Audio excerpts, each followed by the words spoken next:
कैसा ये इश्क है।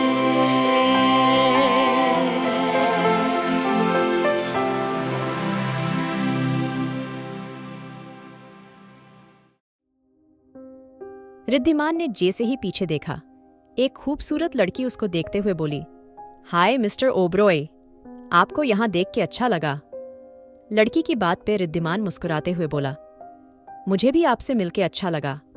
रिद्धिमान की आवाज पे अलियाना ने उसको देखा था। तभी उस लड़की की नजर अलियाना के ऊपर पड़ी थी। वो अलियाना को देखते हुए धीरे से बोली, ये?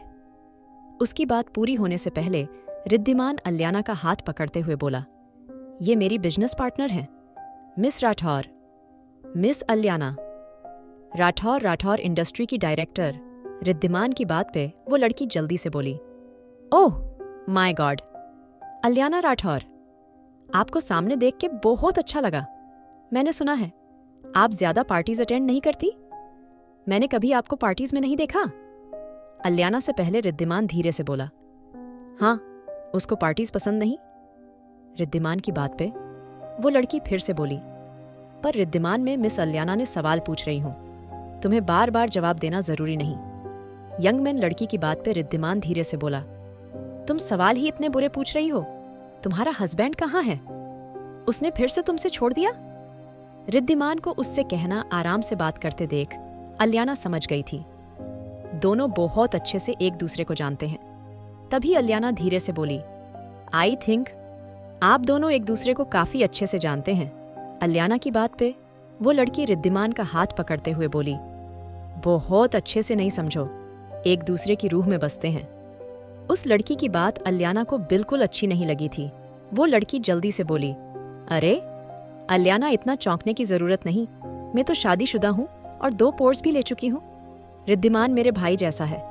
असल में जब ये पहली बार मुझसे मिला था, मैं तभी समझ गया था ये बड़ा टेढ़ा लड़का है और इस टेढ़े लड़के को सीधा मैंने बनाया है, इसलिए तुम्हें मुझसे जेलस फील करने की जरूरत नहीं। और हाँ, आई नो, वो मिस्ट्री गर्ल तुम्हें हो, क्योंकि रिद्धिमान के साथ कभी कोई लड़की नहीं होती और तुम इसके साथ हो तो इसकी मिस्ट्री गर्ल भी तुम ही हो। इतना कह के वो लड़की हंसने लगी थी। अलियाना उसकी बात पे सिर्फ मुस्कुरा दी थी। वो लड़की अलियाना की तरफ देखते हुए बोली, तो फिर क्या मैं तुम्हारा चेहरा देख सकती हूँ? उस लड़की ने बड़े प्यार से कहा था। अलियाना से पहले रिद्धिमान अलियाना के सामने आते हुए बोला, नहीं, कोई जरूरत नहीं, उसको पसंद नहीं। कोई उसका चेहरा देखकर रिद्धिमान को देख के वो लड़की धीरे से बोली, ओह माय गॉड रिद्धिमान, सच में ये तुम हो जिसको लड़कियों से फर्क नहीं पड़ता था? अरे पर मैं सिर्फ उसका चेहरा देखना चाहती हूँ। रिद्धिमान अलियाना का हाथ पकड़ते हुए बोला, मैं चलता हूँ, हमें एक इंपॉर्टेंट क्लाइंट से मिलना है। इतना कह के रिद्धिमान चला गया था।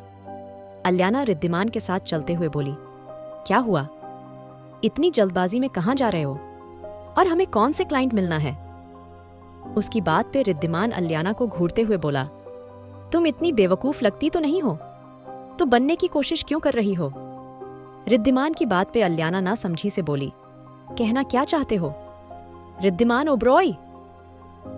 रिद्धिमान अलियाना को दीवार से लगाते हुए बोला, उसका चेहरा पकड़ के बोला, वो तुम्हारा चेहरा देखना चाहती थी और तुम उसको ये करने नहीं दे रही थी?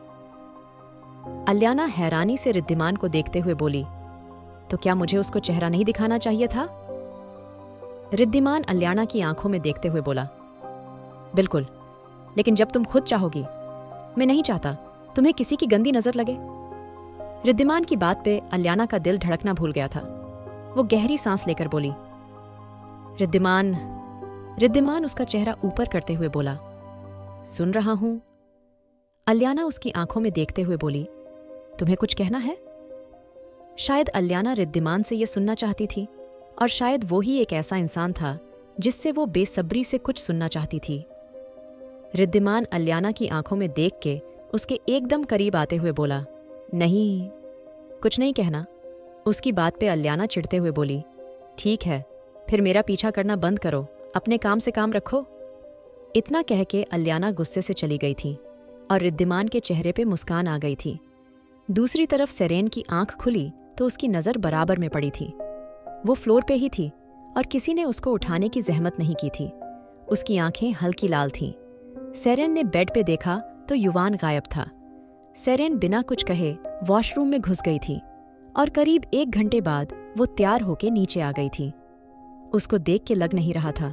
उसकी कल शादी हुई थी। शमिता सेरेन को देखते हुए बोली, आओ बेटा, ब्रेकफास्ट करो। सेरेन शमिता को देख के धीरे से बोली, आंटी मैं कॉलेज में कुछ खा लूंगी, मुझे लेट हो रहा है। सेरेन की बात पे शमिता उसके आगे कॉफी रखते हुए बोली, खाली पेट मत जाओ जो भी है, अब तुम्हारी हमारी बहू हो, ओबरॉय परिवार की छोटी बहू, और तुम हमारी जिम्मेदारी हो। तुम्हें जरा सा दुख हम बर्दाश्त नहीं करेंगे, समझ रही हो ना? और वैसे भी तुम्हारा बहुत बड़ा एहसान है हम पे। सेरेन इतना कह के शमिता की आंखें नम हो गई थीं। सेरेन को पहली बार अपनी गलती का थोड़ा सा पछतावा हुआ था। जो भी था वो अपने बदले के चक्कर में कैसे किसी को ऐसे हर्ट कर सकती थी। लेकिन सेरेन ने अपने इस ख्याल को जल्दी ही छोड़ दिया था, क्योंकि उसको फर्क नहीं पड़ता था। वो जब अपना बदला ले लेगी तब खुद ही सब कुछ छोड़ के चली जाएगी। यही सोच के वो उठते हुए बोली, ठीक है मैं चलती हूँ। उसकी बात पे शमिता ने सर हिला दिया था और सेरेन बाहर निकल गई थी। अब जो भी था वो ओबरॉय परिवार की छोटी बहू थी, इसलिए हर कोई उसके आगे सर झुका रहा था। घर के सर्वेंट उसके आसपास थे।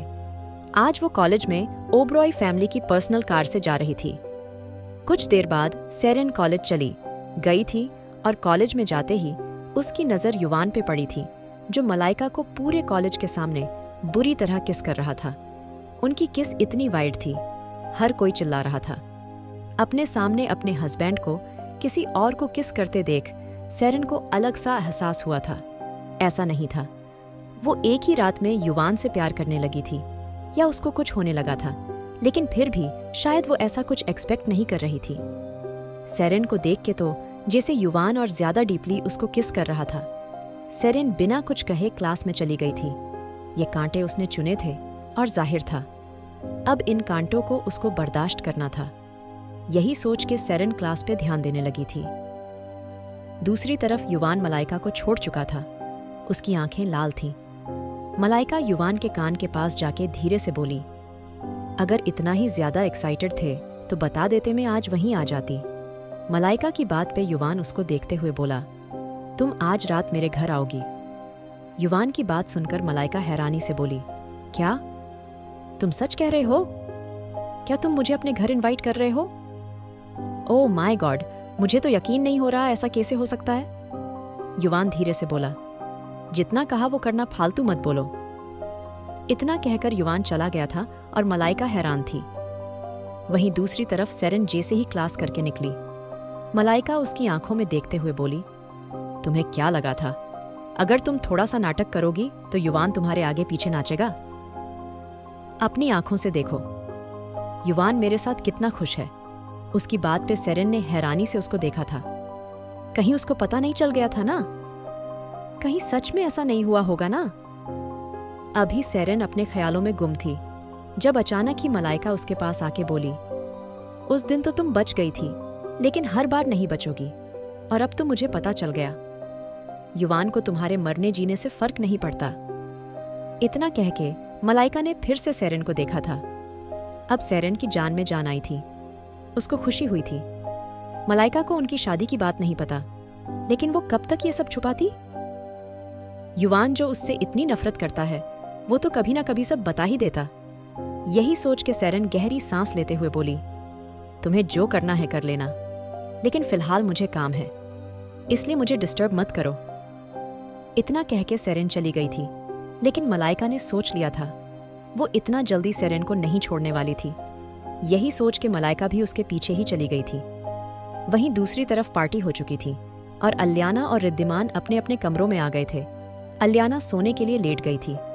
कल उनको शाम में इंडिया के लिए निकलना था, क्योंकि आज उनका आधा काम हो गया था और कल उनको मीटिंग करनी थी। बस यही सोच के अलियाना ने आंखें बंद कर ली थी, जब उसको एहसास हुआ था जैसे उसकी कमर पे किसी के हाथ हल्के हल्के लिपट रहे थे। अलियाना बिल्कुल नहीं हिली थी। वो धीरे से बोली, तुम्हें अपने रूम में नींद नहीं आती? उसकी बात पे रिद्धिमान उसके करीब होते हुए बोला, मेरे अलावा तुम्हारे इतने करीब कोई आ सकता है? और हाँ, सही कहा तुमने, मुझे अब अकेले नींद नहीं आती, इसलिए मैं अब हमेशा तुम्हारे साथ ऐसे ही सोने वाला हूँ। उसकी बात पे अलियाना धीरे से बोली, तुमने कुछ कहा? रिद्धिमान उसके सर को हल्का सा चूमते हुए, नहीं, तुम्हारे लिए एक सरप्राइज है, लेकिन उसके लिए तुम्हें पहले इंडिया चलना पड़ेगा। रिद्धिमान की बात पे अलियाना उसकी आंखों में देखते हुए धीरे से बोली, ऐसा भी क्या तोहफा है रिद्धिमान ओबरॉय, जिसके लिए तुम मुझे इंडिया ले जाना चाहते हो? अलियाना की बात पे रिद्धिमान धीरे से बोला, वो तोहफा हम दोनों की जिंदगी का सबसे खूबसूरत तोहफा है, यही समझ लो। इतना कह के रिद्धिमान ने अलियाना की आंखों में देखा था। उसकी आंखों में सिर्फ सच्चाई नजर आ रही थी। यही सोच के अलियाना ने अपना सर रिद्धिमान के सीने पर रख दिया था। आखिर क्या तोहफा देने वाला है रिद्धिमान अलियाना को? क्या होगा अब इनकी जिंदगी में? जानने के लिए सुनिए the mafia boss, unwanted wife. और अगर आपको एपिसोड पसंद आया तो लाइक, शेयर और सब्सक्राइब करना ना भूलें।